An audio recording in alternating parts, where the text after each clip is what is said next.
All right, today's movie is R.I.P.D. from 2013. Theme song. Kyle's Reviews! Kyle's Reviews!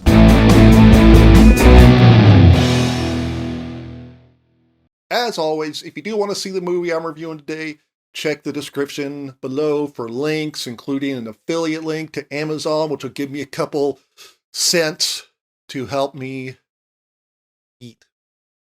So, R.I.P.D. First of all, when I went to write this up, I was like, "What year did this?" I looked up on IMDb and it said 2013. I was like, "Really?" I would have sworn it was 2017 at least. Bizarre. Anyway, when I first saw the trailers for R.I.P.D., I was like, "So it's Men in Black, but with ghosts instead of aliens?" And I didn't bother seeing it because it looked bad. So now that I've seen it, I was right. Well, I mean, at least I guess I am. To be honest, I've never actually seen Men in Black. I think I've seen the first 20 or so minutes when it was on TV at some point, but I've never seen the whole thing. Anyway, so like Men in Black, this is apparently based on a comic book, but also like Men in Black, I've never heard of it, the comic book, so I don't know how similar it is.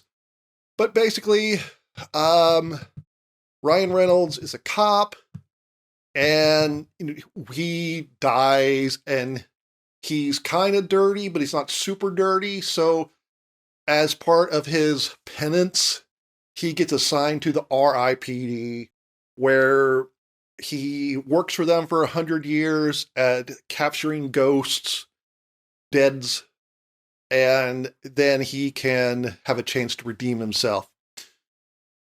So it starts off, though, before he dies, and we see him talking to his wife about how much he loves her. I have everything I need right here. My husband with me. Well, you'll always have that. And then, he goes and talks to his partner, and he's like, "Oh, I feel guilty about doing this dirty cop thing we did. I'm out. I'm not doing it anymore." Listen, Bob. I'm out. You're out. Look. Nothing has to change for you. You do whatever you want. So if your spidey sense is tingling and you're like, "Okay, this is going to be really essential to the plot," you win a prize, because yeah, that's going to come back to haunt him. Anyway. So, yeah, it's not good. It's not interesting.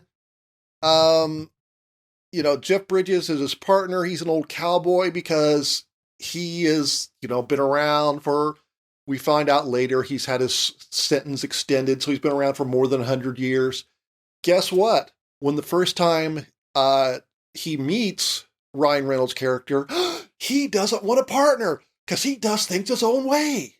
Roy, meet your new partner, Nick Walker. We've been over this before. I'm a one-man operation. But, shocking turn of events, they learn to like each other and they get along in the end. Yeah, good read. You agreeing with me? That's weird.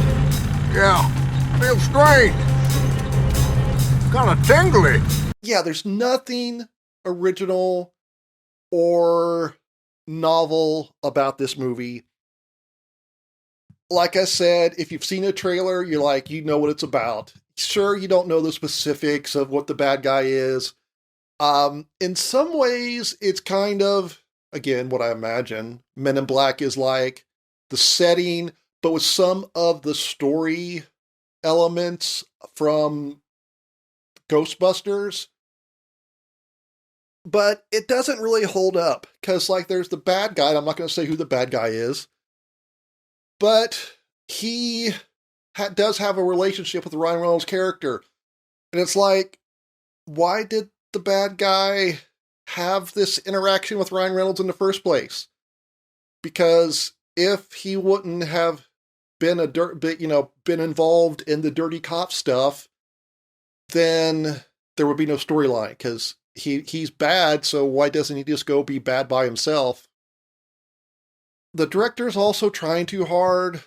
Early on, the camera's moving all around and stuff, and it's trying to be all cool and stuff, but it's just like trying too hard. There are a couple good things, and to give the director some credit, IMDb says that he was dissatisfied with the end result, and he apparently had some fights with the studio, so we can't blame it all on him. Things I did kind of like the effect of when Ryan Reynolds dies and the afterlife. That kind of had a cool look to it. Reynolds and Bridges, of course, they're good. They work together. But that's pretty much it. I think if I had to do it again, I would watch Men in Black instead of this. But, and I think another problem is Ryan Reynolds, he works best when he's kind of the smartass. I mean, Deadpool has proved that, right? But he's more the straight man here. And Jeff Bridges is the rebel and stuff, which Jeff Bridges does fine, but 2 thumbs down. R.I.P.D. Blue, like BLEW, because it's bad.